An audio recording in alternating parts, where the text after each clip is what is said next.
La entrevista del Telematutino 11, gente importante, a tardar temas importantes, nos acompaña el ingeniero Eduardo Estrella, presidente de Dominicanos por el Cambio.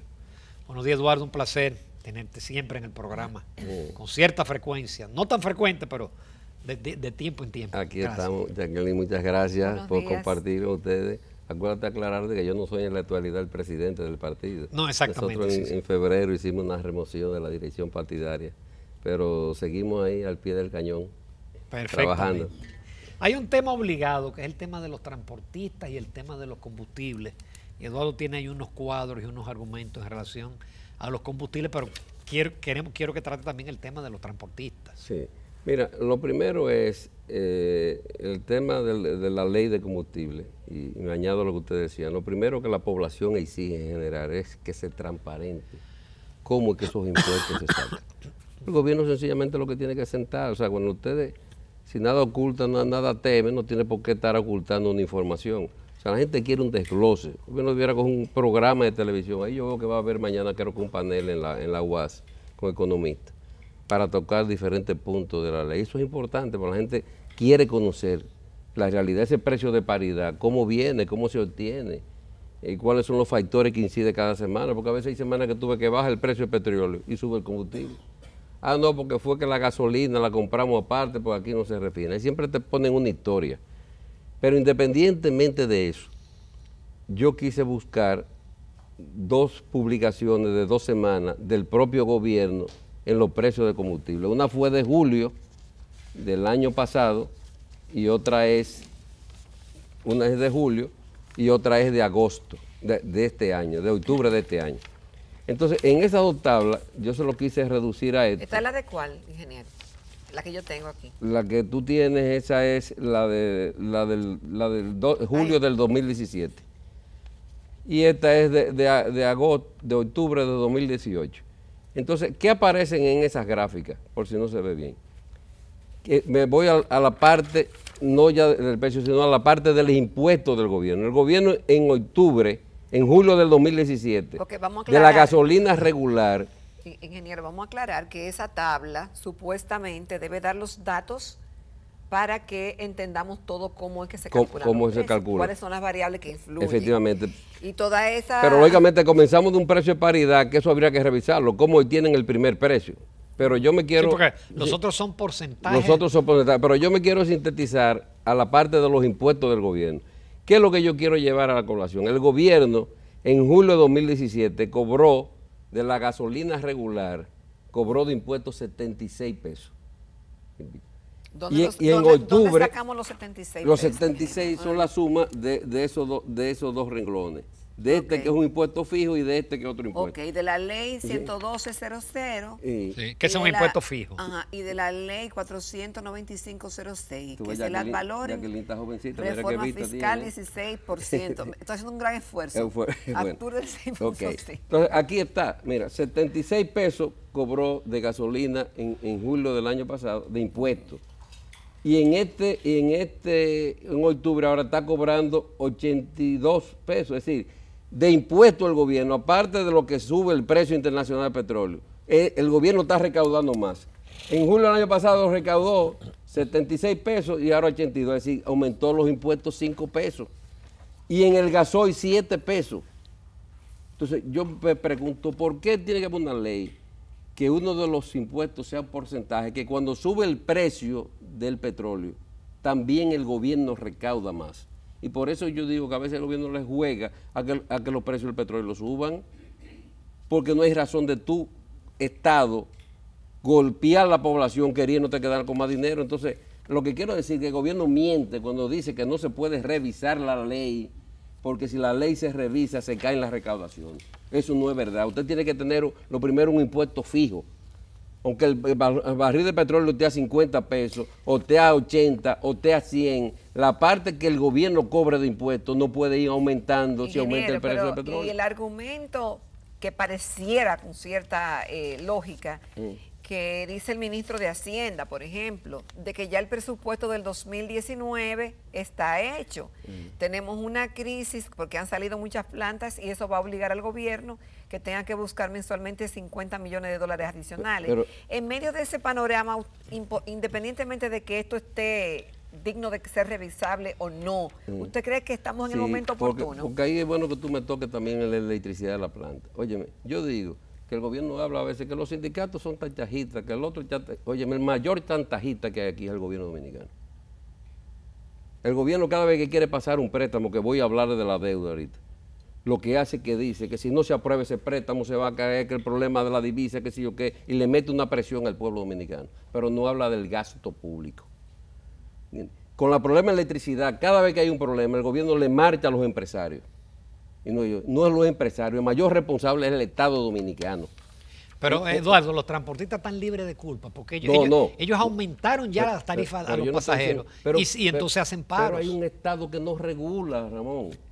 Porque siéntese, y si usted es transparente para los transportistas y para el público, ven en la realidad, esto es lo que hay. Ingeniero, vamos a poner los números sobre la mesa. Respóndame mi pregunta, es decir, mi pregunta es si en medio de este panorama ¿es posible modificar esta ley? Modificar, porque lo primero que tienen, oye, lo primero que tienen que bajar es la corrupción y los gastos del gobierno.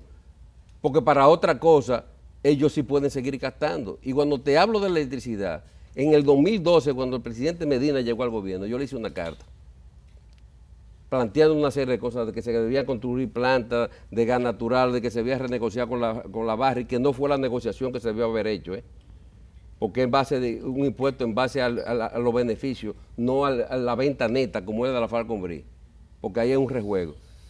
¿Qué le planteaba yo ahí? Te quiero ir al tema de la electricidad. Yo decía en ese momento, el Estado debe abocarse a que se convierta la planta Coyentri a gas natural, que es de 300 megas. Y es el Estado que tiene que tomar... El gobierno ha anunciado como 10 veces esa reconversión. ¿Y cuánto se paga por la planta Coyentri apagado mensualmente? ¿Más de 4 millones de pesos? ¿Dólares? De dólares. Son más de 50 millones al año. ¿Cuánto cuesta hacer el gasoducto de Boca Chica a San Pedro de Macorís? 40 millones. El gobierno tenía que sentar a los dueños de Coyentri, a los dueños de AE y el gas natural y decir, yo hasta voy a hacer el gasoducto y esto hay que resolverlo. Entonces, por ello digo que el mayor irresponsable del problema eléctrico de este país es el gobierno dominicano.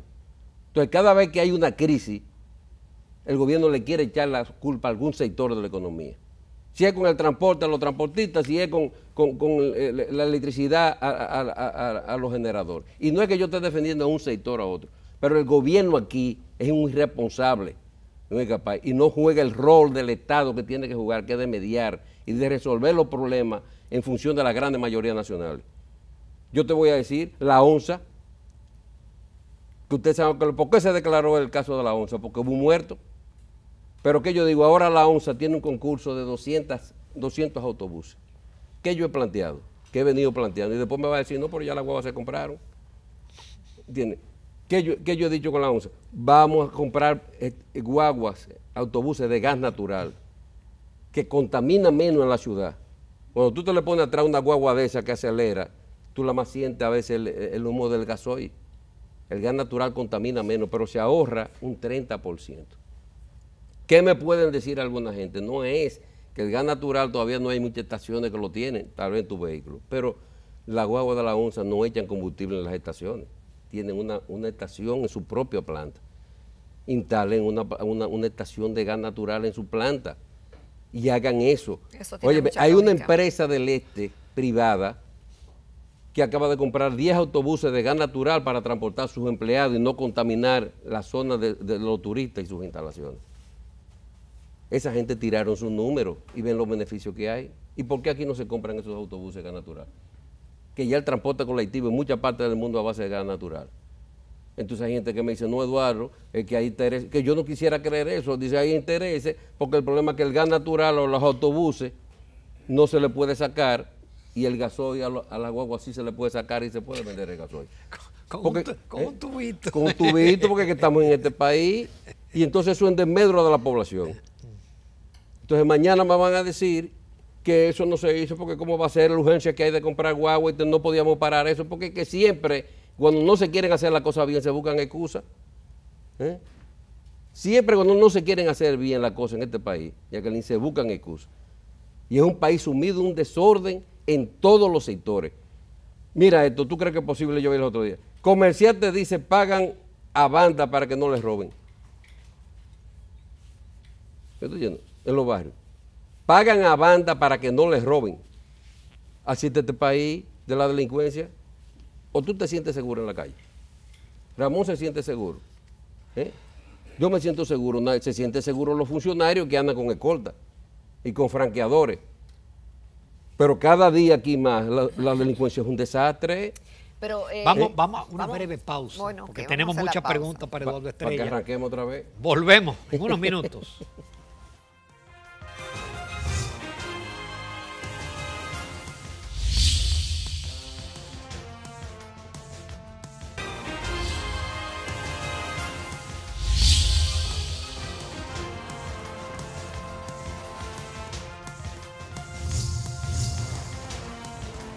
Continuamos en Telematutino 11. Esta mañana estamos conversando con el ingeniero Eduardo Estrella, exsecretario de Obras Públicas, ex candidato presidencial, es presidente de Dominicanos por el Cambio, bueno, y político en sentido general. Y amigo de ustedes. Y amigo nuestro.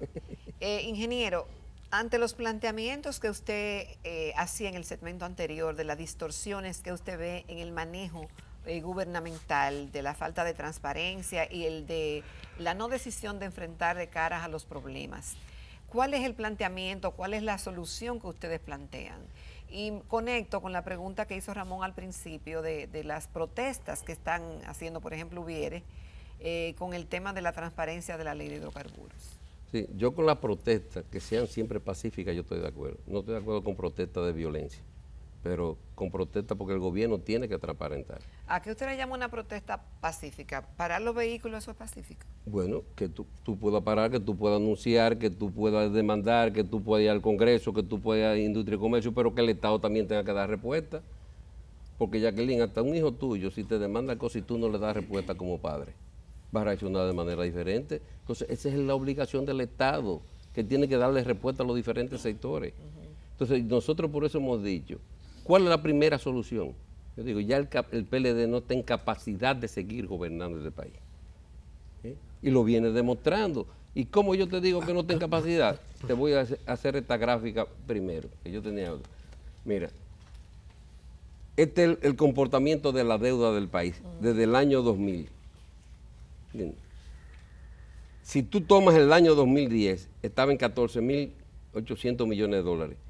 En julio, eso aparte de los préstamos ya que han aprobado, de ahora está en 31.500. Es decir, eso solo te indica a ti que en menos de 8 años el gobierno del PLD ha duplicado la deuda pública. Entonces tú dices, un gobierno irresponsable. Ingeniero, pero y eso se te manifiesta. Y el argumento que hay de que este país no es el mismo, de que está todo eso sembrado, de que este es uno de los países que tiene menos niveles de deuda, que tenemos todavía capacidad de endeudamiento, Óyeme, que tenemos el país que más crece en la región. Entonces, sí, ¿cómo coteja usted toda esa te lo voy información? te lo voy a cotejar. Ya. El país está creciendo este año un 6%, pero el endeudamiento creció un 13.8%. Eso se llama crecimiento en base a endeudamiento. Así crece cualquiera. Si tú coges una empresa tuya y tú coges prestado más lo que tú puedes, dices, pero mira, Jacqueline, esa empresa compró 3 camiones. Los organismos internacionales no lo ven así. Óyeme, pero lo está bien. Hacen advertencias, bueno, se están endeudando, pero elogian el crecimiento y el manejo de la economía. Pero te estoy diciendo, pero hipotecando, porque yo no creo en capacidad de endeudamiento, yo no soy economista. Yo creo en capacidad de pago. Y yo te pregunto, si el país para el pueblo está en capacidad de pago y no está superando la población, cuando tú tomas que en este año, señores, lo que se va a pagar de la deuda es 256.000 millones de pesos. Pero eso es en el año 2018, pero en el 2019 va a ser 308.000. ¿Sabes? Es a paso aquí gigantado que vamos, de 258 a 300.000. O sea, si tú dices se estancó, se va reduciendo, no, pero ellos siguen con la irresponsabilidad del endeudamiento. Y en este año, mira el desglose. ¿Y cómo enfrentar eso, Eduardo, con la presión, con la baja presión tributaria? Pero permíteme esto. Fíjate, solamente en este año se va a pagar de intereses de la deuda 136.000 millones de pesos. ¿Tú sabes qué componente es ese? Es el segundo componente más alto en el presupuesto después de educación. Aquí de intereses de deuda, no de capitales, de intereses de deuda, se está gastando más que lo que se invierte en la salud pública, en la República Dominicana. Y ni decir de lo que se invierte en seguridad ciudadana. Entonces, por eso es que este país va así. Porque un gobierno, a lo que nada nos cuesta, hagámosle fiesta. Y el que venga atrás que arree. ¿Tú entiendes? Entonces, no, un gobierno que tiene que ponerse los pantalones. Vamos a promover la exportación. Te pongo un ejemplo. Se habla de crear empleo. ¿Cómo está la juventud que no consigue trabajo? Y una juventud, y sobre todo las mujeres, cada día capacitándose más y haciéndose más esfuerzo. Porque aquí hay jóvenes que hacen la licenciatura y dicen, voy a hacer una maestría. Y hacen otra maestría. Pero consiguen trabajo a buen precio, con buen salario. Entonces, ¿qué pasa con eso? ¿Cuál es el contexto internacional? Estados Unidos tenía los impuestos a las empresas en un 28%. Y yo se lo he dicho a ustedes, yo abogo a que se reduzcan los impuestos para dinamizar la economía. República Dominicana es un 27%. Estados Unidos bajó un 21%. Creo que ahora Colombia, me parece, no sé qué país, va a bajar también a un 21%. ¿Qué empresa internacional va a venir con la delincuencia que hay aquí y la inseguridad? Va a venir a República Dominicana a instalarse si tiene que pagar un 6% más de impuestos que en Estados Unidos. Dímelo, porque las empresas van donde puedan tener más beneficios. Entonces, ese es el mensaje para el país competir y abriendo la competencia. ¿Sí? Estamos hablando de 10 millones de turistas. Óyeme, la ubicación de nosotros es privilegiada, Jacqueline. Pero ¿qué pasa? Queremos llegar a 10 millones de turistas. Pero uno de los precios de los pasajes aéreos más caros que hay es de República Dominicana. Bueno, como decía Ramón, entonces, ¿cuál es la solución? La solución, bajar los impuestos, dinamizar la economía, traer turismo. Pero ¿cómo bajar la deuda? Exacto, y con la presión que tenemos. Bajar la deuda, no seguir endeudándose en cosas que no son necesarias y bajar los gastos y reinvertir. Tú no puedes tener un país con un desorden de que 20 instituciones construyan vivienda y no concentrar un ministerio de vivienda, y hay un déficit de 1 millón de viviendas en el país.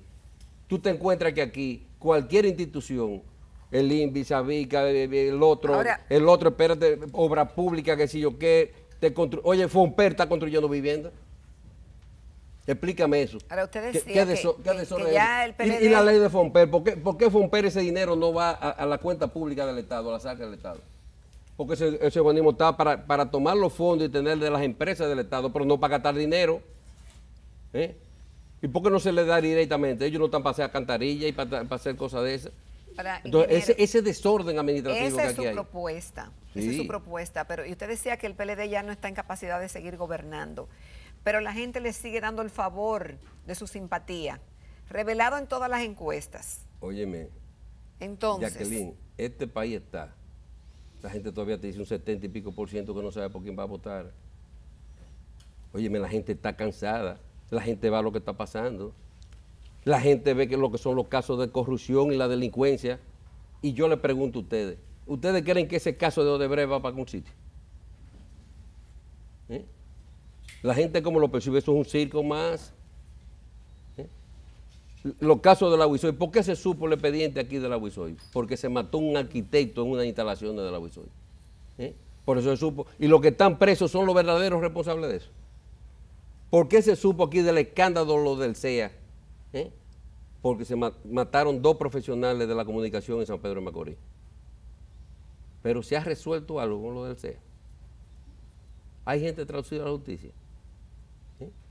¿Qué se está haciendo? Yo por eso abogo por la modificación de la ley de la Cámara de Cuentas, en donde una de las cosas a veces como Perú, que la Cámara de Cuentas tenga capacidad de someter directamente a los tribunales a gente, a funcionarios. En el aspecto administrativo, la gente dice, sí, en el aspecto penal debe ser el Ministerio Público, pero en el aspecto civil pueden someter, y tú sabes en qué tiene que someter, pues precisamente para incautar cuentas, incautar bienes del Estado.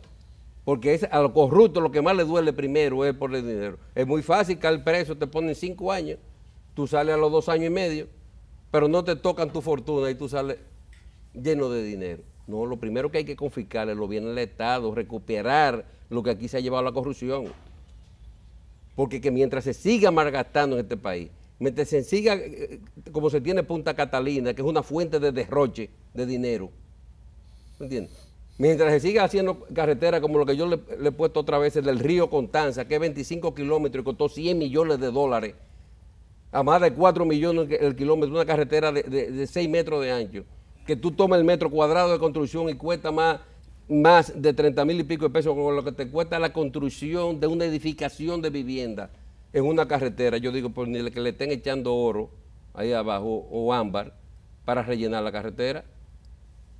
Entonces, es una corrupción que sale la pus por donde quiera, que no tiene forma de sustentarla. Entonces, no me hables de hablar de que hay que seguir endeudando el país para crecer, pero la con gente un gobierno le sigue lleno dando de corrupción. el favor en las preferencias, porque ese planteamiento de corrupción, de todo lo que usted ha denunciado, por ejemplo, usted ha sido sistemático haciéndolo. Sin embargo, a la hora de la gente ejercer el voto, vuelve y vota ¿Por qué la oposición no se une? Exactamente. Óyeme. ¿Por qué no se vota entonces por eso? ¿Por qué la gente Mira, no respalda estas propuestas? Nosotros hemos planteado, y lo venimos haciendo, una boleta política ciudadana. ¿Qué es eso? Eso es que vayan de los diferentes partidos los mejores políticos candidatos que no tengan mancha, y también la ciudadanía que quiera participar y tenga derecho a participar en política. Por eso no estuvimos de acuerdo en una parte de la ley de partido que habla de que la gente para ser candidato tiene que inscribirse antes en un partido. No hay que darle oportunidad. Aquí hay mucha gente en la sociedad civil que está en capacidad, porque además ese Congreso hay que barrirlo de arriba abajo, no solamente por el Ejecutivo. Un Congreso que no fiscaliza, un Congreso que no determina, un Congreso que no da seguimiento, que no se aboca a hacer las leyes importantes que hay que hacer en este país. ¿Cuál es la respuesta de que la población a esta propuesta de partidos como de Dominicanos por el Cambio no le da la simpatía a través del voto, no le da el respaldo, no hace suya estos reclamos? Jacqueline la va a dar. Yo quisiera ver. ¿Pero cuándo? Oye, yo quisiera ver en un momento dado una Jacqueline Morel en el Congreso. Ay, no. Sí, ay, no. Sí, pero de verdad te digo, pero no te lo estoy diciendo. Mejor Ramón. No, y Ramón, óyeme. Yo no tengo temperamento parlamentario. Óyeme, ¿tú te imaginas un Ramón senador de la República? Ramón. Óyeme, pero es que este país, señores, y lo estoy diciendo en sentido general, este país hay que adecentarlo. Es que tiene que ir gente a la administración pública con capacidad y con vocación de servicio, no de servirse. Y por eso es el lema que decía, llegaron en chancleta y andan en jipeta, ya ni en jipeta. Hay gente que no quiere bajarse de un helicóptero. Hay funcionarios públicos que aquí no viajan la carretera y no supervisan. Esa es la realidad de este país. El desorden de la frontera, señores. Que Ramón había hecho tantas referencias. ¿Tú quieres un desorden más grande que eso? ¿Qué tiempo tú ves que aquí no sea, en la frontera no se coge un contrabando de armas? O un contrabando de droga. De ajo sí. De ajo. Sí. De ajo es lo único que cogen en la frontera. Y pasan indocumentados a troche y mocha. Un saco de ajo parece que es más grande que una persona. Entonces ese es el gobierno que tiene que seguir en este país. Eso es lo que este país se merece, que siga gobernando. Pero la gente lo elige, Óyeme, ingeniero, yo quiero irme a esa no lo va a parte. elegir. La gente está diciendo, ya está bueno. La gente está harta. ¿Entiendes? Entonces nosotros por los dominicanos por el cambio estamos haciendo una propuesta 2020 que hay que ir al gobierno, cambiar las estructuras del Estado, actuar con responsabilidad y defender al pueblo dominicano. Eso es lo que este país necesita. Hasta el Papa Francisco dijo, ya se acabó el callar, el silencio. Lo dijo antes de ayer. Se acabó el silencio en la iglesia, dijo el Papa Francisco. Me adhiero a ese mensaje del Papa. El pueblo tiene que callar el silencio. Muchísimas gracias por tu participación, como siempre, interesante y abundante en cifras y en planteamientos. Sí, porque se dice que la oposición no hace propuestas. Y yo vivo haciendo propuestas. De eso no cabe duda. Muchísimas gracias, Eduardo. Nos vamos a comerciales, a la recta final del Telematutino 11.